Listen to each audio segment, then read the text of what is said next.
Hello and welcome to Mr. Wizard's Workshop, episode 39. This week, we're going to do a rapid review of productivity principles 1 through 4. So in the previous 12 live workshops, the last 3 months, I dived down to a group of 12 core principles for personal productivity, one at a time. And these are the mindset, beliefs, paradigms, patterns, the mental models, which can be the foundation to build all of your productivity techniques, systems, and practices on. So I've used some variation of most of these principles for years, but to give credit where credit's due, it was Eben Pagan's excellent Wake Up Productive program, which really helped me to crystallize and illuminate these for me. So in this episode, I'm going to do a speed review of the first 4 principles. Pay close attention. There will be a test at the end. Actually, just be thinking about which of the 4 is the most impactful for you, and I think that'll make for a worthy discussion. And if you're watching this recording after the live workshop and you'd like a copy of the slide deck, just email me at support@theaccountabilitywizard.com and I'll send you a copy. So principle number 1, everyone can be incredibly productive. You can be incredibly productive. Even if you are already very productive, that is good at getting the outcomes that you want, it's possible to take it to a whole new level. A very important aspect of this principle is understanding the power of layering of different productivity practices and techniques. So when you learn and put into practice one approach, for example, removing distractions, and then you add another layer, such as working in focused 60 to 90-minute blocks of time, a calendar time blocking, and then you add yet another layer, such as intentionally planning and blocking out 20 to 30-minute blocks of rest and recharge between blocks of work. They all work together to multiply the impact of each other. So principle number 2, managing time is actually about managing yourself. When you try to manage time, you're trying to manage something you actually have no direct control of. So saying I want to manage my time better is not a precise description of what you really want to do. It's a verbal shortcut or oversimplification. So if you say I want to learn how to manage myself better, that's actually more accurate and it creates a new level of awareness. It's a reframe to the idea I'm going to manage myself. And when you do that, you're taking full responsibility. But it's much harder to manage ourselves than most people realize. The monkey mind is a Buddhist term meaning unsettled, restless, capricious, and the Buddha held that the human mind is filled with drunken monkeys fleeing themselves from tree branches, jumping around and chattering nonstop. Principle number 3, it is we have 3 brains, not just one. So we think that we are always the thinking brain, the neocortex, but much of the time it's actually the 2 older, more primitive brains, which are actually controlling us. So the 3 brains, the 3 levels, neocortex, limbic brain, and reptilian brain. And there's an illustration of it. So the key ideas around this principle are some structures in our brains are older than others from an evolutionary standpoint. And our emotions involve some relatively primitive brain circuits that have been preserved over the course of millions of years of mammalian evolution. For example, the fear circuit and the pleasure circuit are specific neuronal circuits that do not reside in the neocortex. So these more primitive brain structures, while taking up much less space in the neocortex, have a tremendous impact on how we think, feel, and how we interpret the world. Last and probably most important concept that you really want to be aware of. So humans have a strong tendency to allow these more primitive structures to drive our thoughts and actions, and then to rationalize after the fact, using the wonderful facilities of the neocortex to justify the impulsive action that they took. Principle number 4, habit is destiny. So we have what are kind of like freeways in our brain, our neurons, that we create in our 3 brains and in our bodies. So as we do something over and over, it's like paving a road over and over, and it's deeply establishing that thing within ourselves. So in the brain, there's a neurological process called myelination, which builds up neuroconnections. So when we repeatedly do or think the same thing, this turns into habits, and these neuroconnections are strengthened more and more with repetition. So the takeaway from this principle is, in addition to just being aware of this, go to work on the habit level of yourself. So design and implement routines and rituals that are empowering. Based on recent studies, it takes, on average, 66 days before a new behavior behavior becomes fully automatic. But in building habits, it doesn't matter if you mess up every now and then. For example, if you forget to meditate one morning, that doesn't kill your chance of building a habit of morning meditation. So building better habits and routines is not an all or nothing process. It's good to give yourself permission to make mistakes, develop strategies for getting back on track quickly. So commit to making small incremental improvements rather than putting the pressure on yourself into thinking that you have to do it all at once. So the action item for the week is think about, identify, and we can potentially have a little discussion on which of these 4 principles is most impactful or potentially most challenging for you. So for me, it's principle number 2. The reason that is because principle number 1 is, while it's very important, it's almost just a learning. You either understand it or you don't. And then once you understand it and you don't give up, for example, if in the past you've thought, hey, I'm just not productive, and that's the way it is. As long as you recognize that everyone can be very productive and you can always level up your productivity, then you're done with that. It's part of your arsenal. For principle number 3, it's a similar idea, understanding the 3 brains and recognizing that much of the time it's the much older, from a evolutionary point of view, structures that are actually driving our activities. Once you understand and embrace that, and again, that's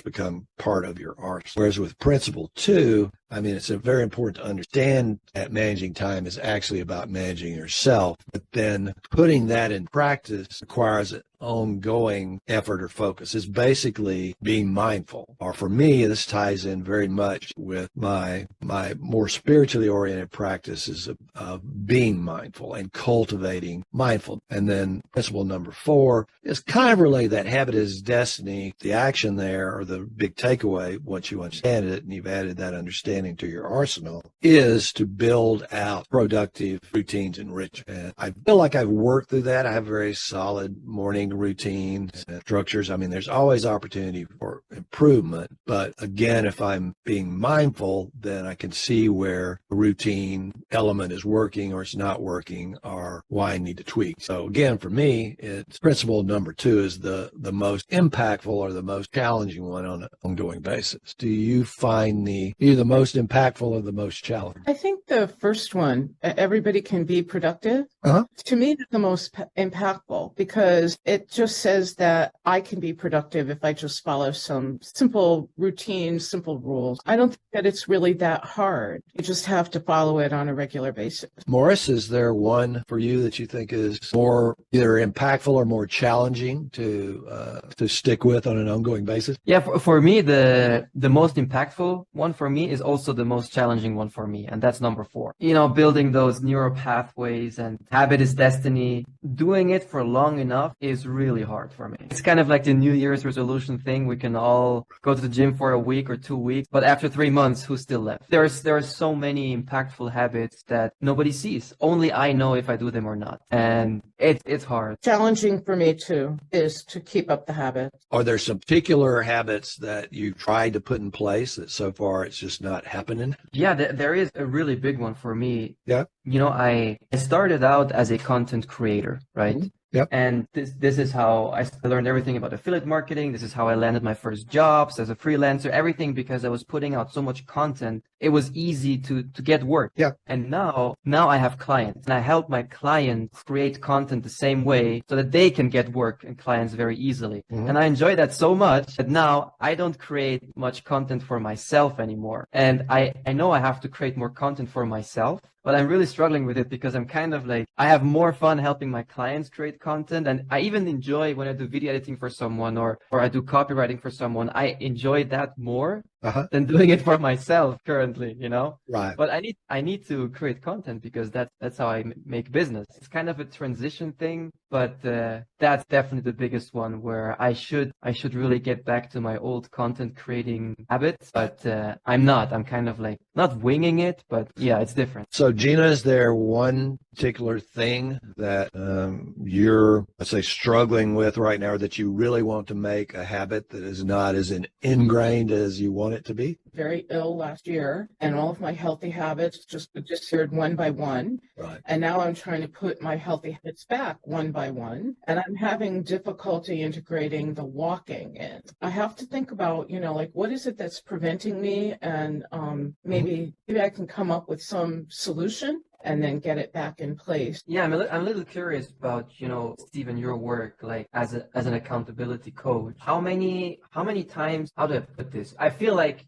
habit is destiny, building the neural pathways. I feel like nobody can do it alone. I don't know. I just have this impression that whenever somebody says, no, I'll do this on my own, I'll stick to my own schedule, it doesn't work. If they have like a gym buddy or a running partner or a writing club, those are the ones who succeed. And I know that you specialize in this as an accountability coach as well. So I'm just curious, like, what is your experience with this? How often do you see someone who gets your help and doesn't stick to it? And how often do you see someone who does it alone and succeeds, right? Like, I feel like those are very small numbers. And that's the experience you have. Right. Well, and, I'm not going to have full insight into the universe of people who do it alone and don't succeed, other than, the statistics are out there because people have done a lot of research. For example, I think 92% of people fail with their New Year's resolution if they just go it alone, right? I mean, there's a level. All right. So say that you write it down as a goal, then your probability of success goes up to, I think, from memory, 25 or 30%. If you make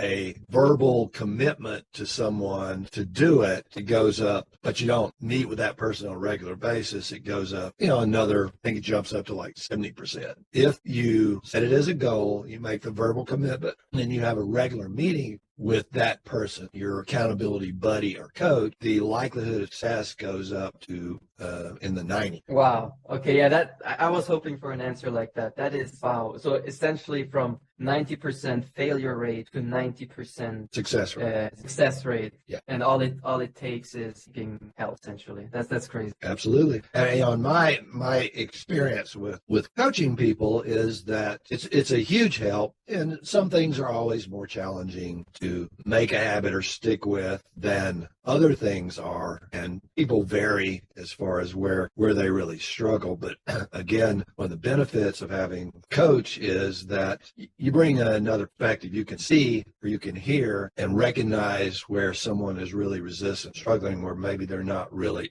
they haven't really noticed it. And while I don't beat up on people, if we're having a conversation, they made a commitment or they had a big goal for the week and they didn't get to it, then usually I'll explore why. Kind of help them surface maybe whatever hidden challenges they have and sometimes shit happens. Okay, just didn't get to it. But other times there's a pattern and there's a reason why they're struggling with that particular thing. Okay. Thanks, Stephen. That is really fascinating, these numbers. And I'm currently working with two coaches. I have one coach who helps me specifically with my sales and another one with business advice. And that's exactly what they do, For me, online writing group really kickstarted my writing. I started getting involved with them in 2019, and it was a paid group, but eventually there were so many of them that you can get unpaid groups. And I was dragging my feet on a book review for literally years. And then I got involved in the writing group. I finished the book review within a month. I can't even tell you, I don't even know. I didn't keep track of all of the writing I did with a writing group. And it was just incredible because writing was always very hard for me because I'm an extrovert and writing is an introverted practice. You're always alone. And that the fact that I have a writing group and I can write, maybe 2 to 3 hours a day with a writing group, it just jump-started my entire writing process. Wow. Yeah. From years to months, crazy. Yeah. It was literally 2 years and the editors would be on my back and I'll get it done.